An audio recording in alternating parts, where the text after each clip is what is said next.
Il existe deux types de célibataires très différents dans le monde. Ceux que nous pourrions appeler les célibataires joyeux d'un côté et les célibataires catastrophiques de l'autre.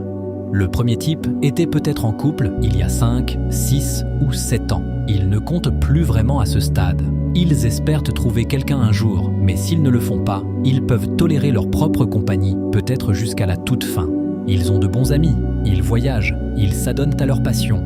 Le soir, ils se préparent un dîner nourrissant pour une personne et s'assoient seuls dans le salon, absorbés par un article sur les fourmis ou un film iranien. Ils gardent un œil sur un partenaire potentiel, sont sur une ou deux applications, mais parfois une semaine passe sans qu'ils vérifient. Et ils sont assez exigeants lorsqu'ils évaluent les candidats. La plupart des gens ne leur conviendront pas.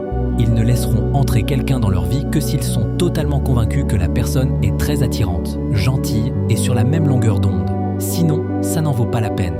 Ce ne sera pas le cas pour la plupart, et c'est très bien ainsi. C'est juste la marche du monde.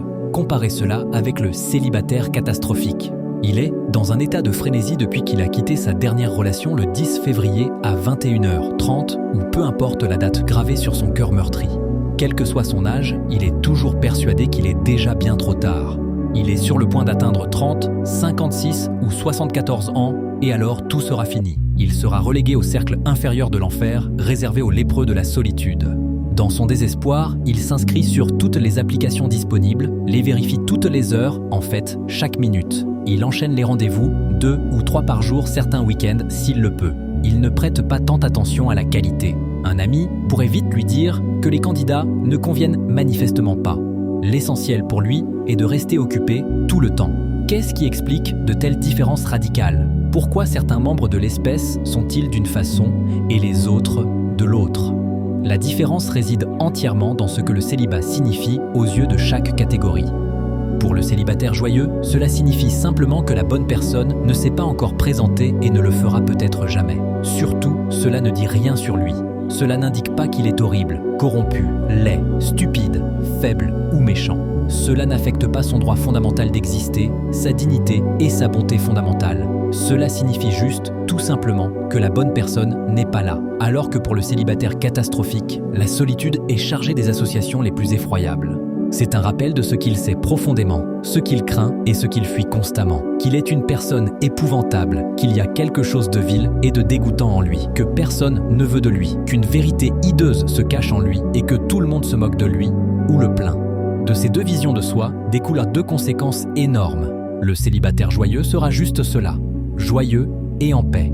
Le célibataire catastrophique sera tourmenté à chaque heure. Dans les cas extrêmes, après trop de mauvais rendez-vous, il aura envie d'en finir parce qu'être seul et non choisi confirme qu'il n'a pas le droit d'être.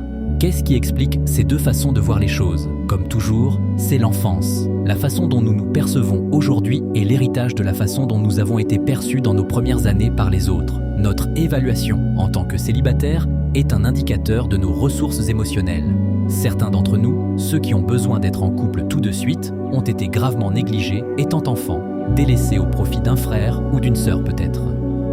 Nous n'avons jamais été assez bons. Et nous détestons maintenant notre propre ombre. Alors que l'autre type a reçu une protection de toute une vie parce qu'il plaisait beaucoup aux personnes qui l'ont mis au monde. Alors maintenant, peu importe s'il n'a pas de partenaire, c'est la perte de l'autre. S'il est seul depuis une décennie et dîne encore seul ce soir, il se trouve génial et il le sait, sans arrogance ni orgueil. C'est un privilège, c'est un luxe. C'est ce que nous devrions tous vouloir pour nous-mêmes. L'un des plus grands signes d'une bonne éducation parentale est que votre enfant ne se sente jamais honteux de ne pas être en couple.